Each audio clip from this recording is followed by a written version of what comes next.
Hai dan salam sejahtera kepada semua murid. Jadi hari ini kita akan masuk bab 9 tingkatan 4, kebarang kalian peristiwa bergabung.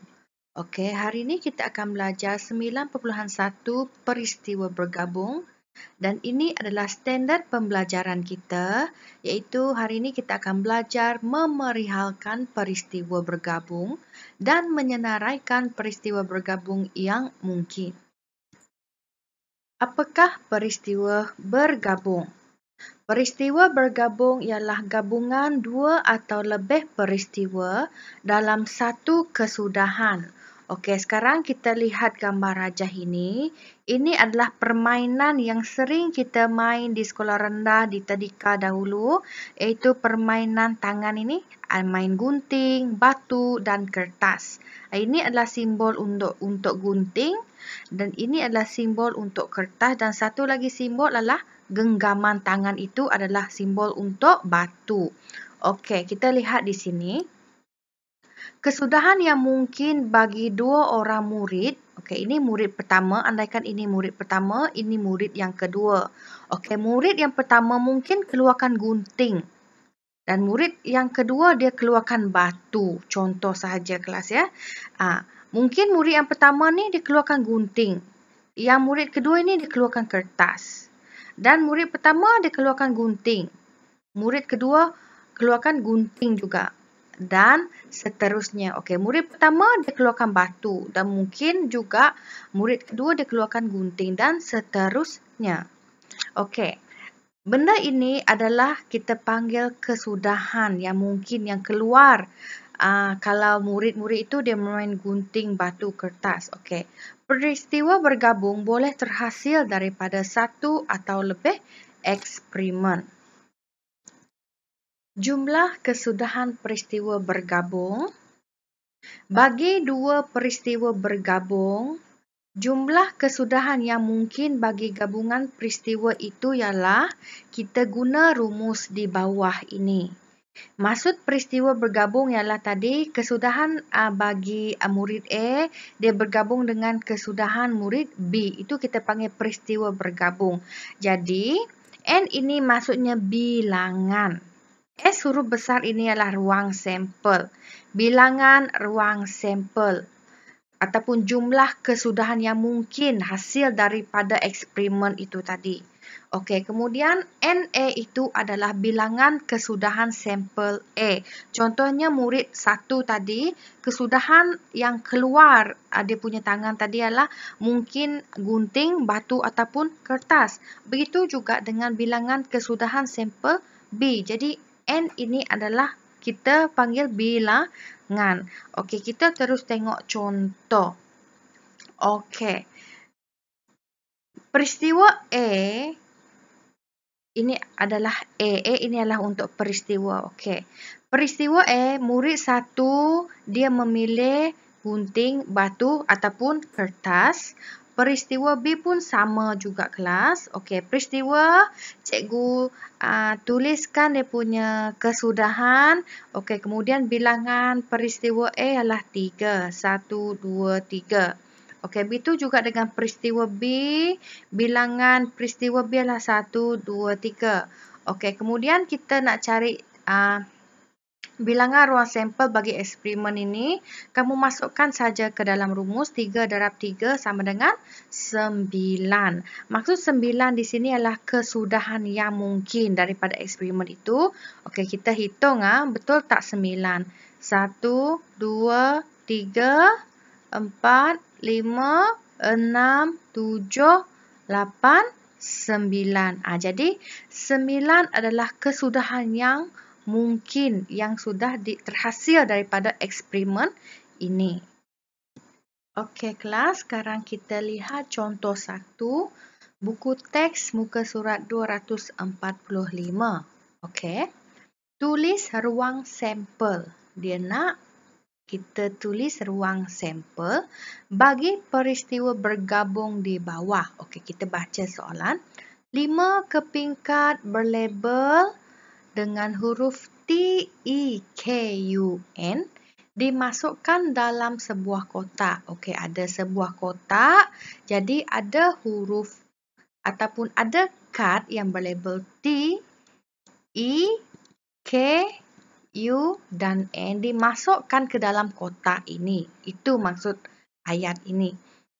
Okey, seterusnya, 2 keping kad dikeluarkan dari kotak ini secara rawak satu demi satu tanpa pemulangan. Maksudnya di sini, yang first kita kena keluarkan sekeping dahulu. Dia nak satu demi satu. Kita keluarkan sekeping dahulu. Contohnya cikgu keluarkan T dahulu. Tanpa pemulangan, maksudnya cikgu hold dulu, cikgu pegang T, kemudian cikgu masukkan tangan semula ke dalam kotak untuk ambil lagi satu huruf. Faham tak maksud cikgu? Mungkin yang sudah keluar itu ialah T. Jadi yang mungkin yang keluar yang kali kedua mungkin E, mungkin K, mungkin U ataupun mungkin N. Faham tak maksud cikgu? Okey, contohnya macam ni. Maksud T ini adalah yang pertama cikgu keluarkan. Tanpa pemulangan, maksudnya cikgu holdkan dahulu T ini di luar. Maksudnya cikgu pegang T, kemudian cikgu cedokkan lagi tangan ke dalam kotak ini, ambil huruf yang kedua. Jadi, huruf yang mungkin cikgu ambil ialah mungkin E. Nampak tak? Okey, ataupun cikgu itu memang sudah keluar. Okey, kemudian sekeping lagi, cikgu ambil lagi mungkin keluar ialah K. Jadi ini adalah kesudahan yang mungkin. Ataupun cikgu sudah keluarkan T. Jadi kad yang kedua mungkin U. Begitu juga seterusnya cikgu sudah keluarkan T yang pertama dan N seterusnya untuk kad kedua. Kenapa cikgu tidak letak T? Kenapa? Sebab T sudah keluar. Kalau T keluar, ada lagi tak T dalam kotak? Tak ada kan? Tak ada pilihan T lagi kalau T ni sudah keluar. Yang ada cuma E, K, U dan N. Okey, dalam eksperimen juga tidak semestinya T yang keluar dahulu. Mungkin masa cikgu cedok kotak, mungkin cikgu terkeluar E terkeluar dahulu. Jadi maksudnya E ini adalah kad yang pertama dikeluarkan. Jadi kad yang kedua mungkin T, mungkin K, mungkin U ataupun mungkin N. Jadi cikgu senaraikan. E, K, E, T maksudnya E ini adalah kad yang pertama yang keluar. T ini kad yang kedua yang keluar. Okey, lepas tu mungkin E, K, E, U, E, N. Dan tidak semestinya E yang pertama mungkin K.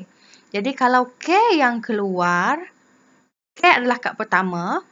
Jadi kad kedua mungkinlah T, E, U, N. Jadi ini adalah dia punya ruang sampel. Faham tak maksud cikgu?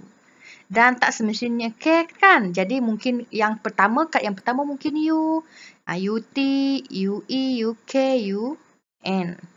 Dan yang terakhir mungkin cikgu keluarkan N dahulu. Jadi pasangan dia adalah NT, NE, NK, NU. Kenapa bukan NN? Kerana kalau cikgu sudah keluarkan N, ada lagi tak N dalam kotak ini? Tak ada. Jadi dia tak ada optional untuk ambil N lagi.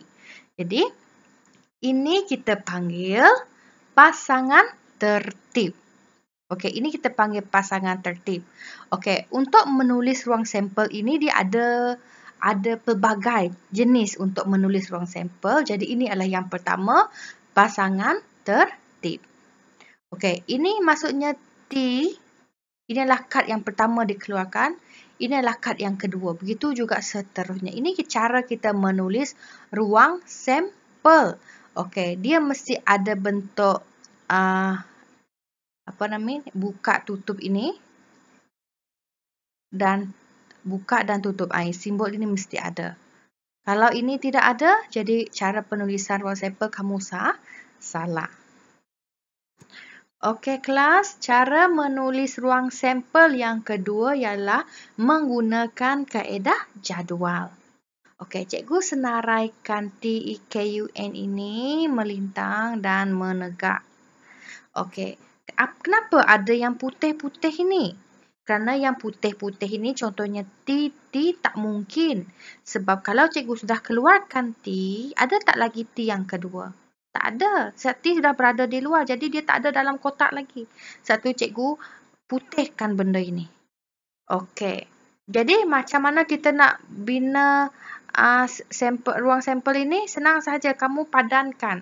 Kalau ini T, E, T, K, T, U, T, N. Begitu juga seterusnya.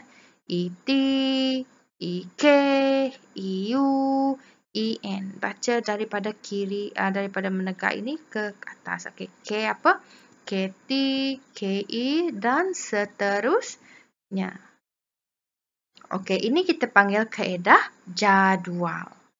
Okey. Yang ketiga ialah gambar rajah pokok. Okey. Cikgu buat gambar rajah pokok. Okey, cikgu buat macam ni. T, E, K, U, N. Okey. Pasangan T ini adalah kad yang pertama yang keluar. Okey. Yang kedua yang keluar bagi T mungkin E, mungkin K, mungkin U, mungkin N. Jelas? Okey. Ini adalah kad yang kedua keluar. Ini adalah kad yang pertama. Ini adalah kad yang kedua mungkin keluar. Okey. Kalau cikgu keluarkan E, okey, kad yang kedua mungkin T, mungkin K, mungkin U, mungkin N. Begitu juga dengan K. Kalau cikgu keluarkan K yang pertama, kad yang kedua mungkin T, mungkin E, mungkin U, mungkin N. Begitu juga seterusnya. Jelas tak kelas? Okey, lepas tu cikgu buatlah seperti ini. Gabungkan. T, E, T, K, T, U, T, N. Ini kita panggil gambar rajah pokok. Senang sahaja kelas. Okey, kita pergi ke soalan B iaitu dua keping shilling di lambung. A dan G mewakili angka. A ini mewakili angka dan G ini mewakili gambar. Okey.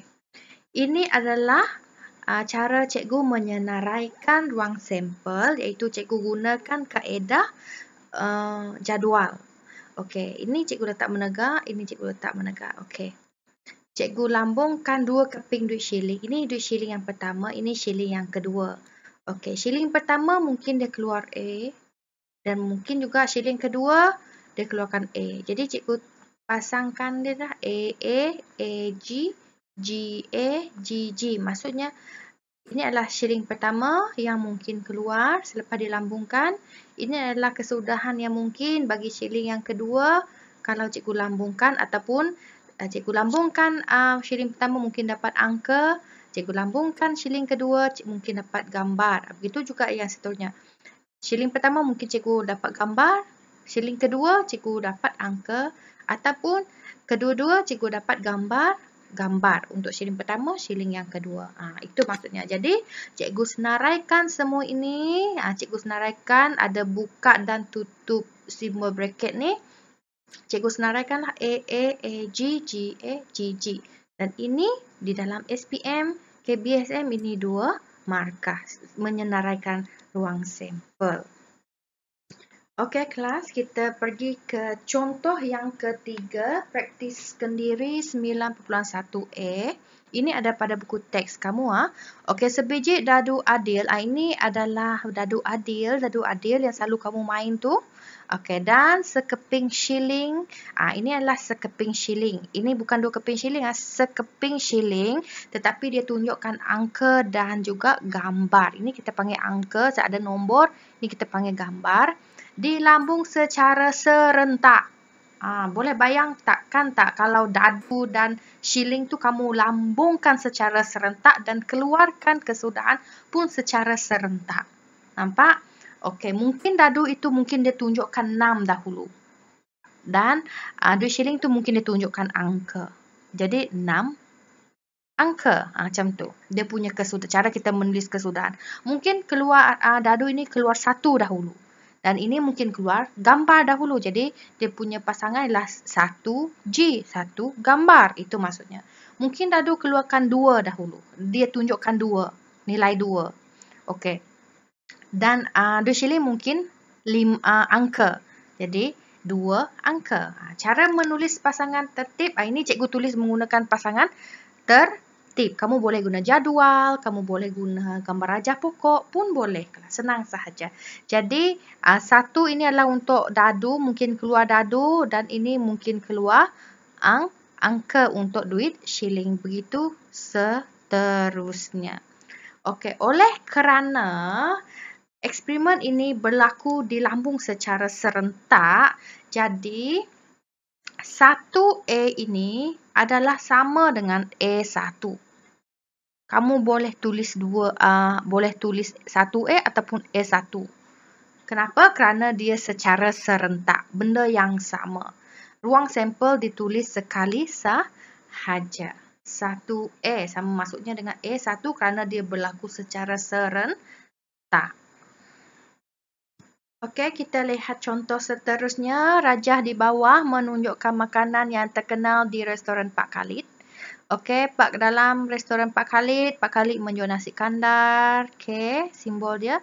Nasi lemak L, nasi biryani B. Ini adalah simbol dia. Okey. Dua orang rakan baik, Suzy dan Susan, mengunjungi restoran itu. Mereka memilih satu daripada makanan itu. Suzy memilih satu. Susan pun memilih satu. Tak ada Suzy makan ketiga-tiganya. Tak ada Susan makan ketiga-tiganya. Mereka pilih satu menu. Okey, tulis ruang sampel bagi makanan yang mereka pilih. Okey, cikgu buat dalam kaedah menggunakan jadual. Jadi ini adalah kolom untuk Suzy dan ini adalah kolom untuk Susan. Okey, Suzy mungkin dia pilih nasi kandar. Susan pun mungkin dia pilih nasi kandar. Mana tahu kan? Mungkin juga Suzy memilih nasi kandar tetapi Susan memilih nasi lemak. Dan Suzy memilih nasi kandar tetapi Susan memilih nasi biryani. Macam tu. Okey, Suzy mungkin memilih nasi lemak. Susan memilih nasi kandar dan seterusnya. Ini adalah untuk Suzy, ini Susan, Suzy, Susan, Suzy, Susan. Jadi cara menilih ruang sampel mesti ada tanda buka dan tutup bracket ni dan senaraikan semua ini. Mesti ada koma di antara mereka. Jelas? Ini adalah cara menulis ruang sampel. Okey, contoh yang kedua. Terdapat 3 batang pen merah dan 2 batang pen biru di dalam sebuah kotak. Dalam kotak ni ada 3 pen merah, ada 2 pen biru. 2 batang pen dipilih secara rawak dari kotak itu. 2 batang pen dipilih secara rawak. Dia pilih merah yang pertama. Lepas tu yang kedua dia pilih 4 yang tinggal ini. Okey, sebab tu apa itu M1, M2, M1, M3? Maksudnya ini adalah merah yang pertama, merah yang kedua, merah yang ketiga, biru 1, biru 2. Dia mungkin pilih M yang pertama dahulu. Mungkin pen yang kedua dia pilih terkena M2, merah yang kedua. Ataupun M pertama dia sudah pilih dahulu, seterusnya mungkin nak pilih M3. Mungkin pen merah yang pertama dan seterusnya mungkin terpilih adalah pen biru yang pertama dan seterusnya. Jelas? Okey, contoh yang ketiga ini adalah gambar rajah pokok. Okey, rajah di bawah menunjukkan 5 kepingkat huruf D di dalam kotak X. Ada 5 kepingkat huruf di dalam kotak X. Dan 4 biji bola bernombor di dalam kotak Y. Okey, sekeping kad dan sebiji bola dipilih secara rawak masing-masing daripada kotak X dan kotak Y. Lengkapkan gambar rajah pokok di bawah untuk menunjukkan kesudahan yang mungkin bagi kad dan bola dipilih. Ini kotak X. Kotak X ada K, E, R, I, S. Kotak Y, mungkin K ini dia mungkin pilih terkena 1, mungkin terkena 2, mungkin terkena 3, mungkin terkena 4. Kamu senarailah kotak Y. Lepas tu kesudahan kamu pasangkan tertib K1, K2, pasangkan mereka. Jadilah kesudahan seperti ini. Boleh faham? Okey, sekarang kita pergi ke contoh yang keempat. Rajah di bawah menunjukkan 6 keping kad berlabel di dalam 2 buah kotak. kotak A ada huruf dan nombor 4, 5 dan M. Kotak B 6, P dan Q. Okey. Kad pertama dipilih secara rawak daripada kotak A. Okey, kad yang pertama mesti daripada kotak A dahulu. Okey. Selepas dia pilih daripada kotak A, contoh dia keluarkan 4 dahulu. Okey, kita lihat. Kemudian kad itu dimasukkan ke dalam kotak B. Dan kad kedua dipilih secara rawak daripada kotak B. Maksudnya di sini, contohlah cikgu keluarkan yang 4 ini, nombor 4 ini, kad 4 ini cikgu sudah keluarkan. Cikgu sudah keluarkan 4 keluar. Maksudnya tidak ada lagi 4 di sini. 4 ini tadi cikgu masukkan ke dalam kotak B. Nampak tak? Okey. Pilihan yang pertama adalah memang nombor 4. Selepas cikgu tulis 4 macam ni, cikgu tulis 4. Lepas itu, nombor 4 ini tadi cikgu letak pada kotak B. Jadi kotak B ini ada nombor 4. Jadi pilihan yang kedua, kad yang keluar daripada kotak B, mungkin nombor 4, mungkin nombor 6, mungkin nombor P dan mungkin nombor Q. Itu maksudnya. Sebab tu di sini ada 4, 4, maksudnya 4, 4, 4, 6, nampak? 4, P dan 4, Q. Jelas tak di sini? Okey. Okey. Ataupun mungkin cikgu keluarkan 5 dahulu. Mungkin cikgu ambil secara rawak, secara random. Mungkin cikgu terambil nombor 5. Selepas cikgu ambil nombor 5 keluar, cikgu catatlah nombor 5 di sini dahulu. Contohnya cikgu dahulu catat 5. Okey, koma. Okey, nombor 5 ini selepas cikgu catat, cikgu masukkan ke dalam kotak B. Jadi di sini ada nombor 5. Okey, lepas tu kad kedua cikgu pilih daripada kotak B. Jadi cikgu pilih kotak B, mungkin keluar nombor 5, nombor 5, 6, 5P, 5Q dan seterusnya. Ataupun cikgu keluarkan M. Cikgu keluarkan M, cikgu tulis M dahulu yang pertama. Lepas tu M ini, kad ini cikgu masukkan ke dalam kotak B. Sebab tu pilihan kedua itu nanti ada M, ada 6, ada P dan ada Q. Ini cara kita menulis ruang sampel. Kalau kamu ada ternampak soalan seperti ini, kad itu dimasukkan ke dalam kotak B dan secara kalau kamu terlihat soalan macam ni lah cara kamu jawab. Ingat cara menulis ruang sampel mesti ada buka tutup simbol ini. Setiap ruang sampel mesti ada tanda koma. Jelas? Okey. Jadi hari ini kita belajar cara menyenaraikan ruang sampel.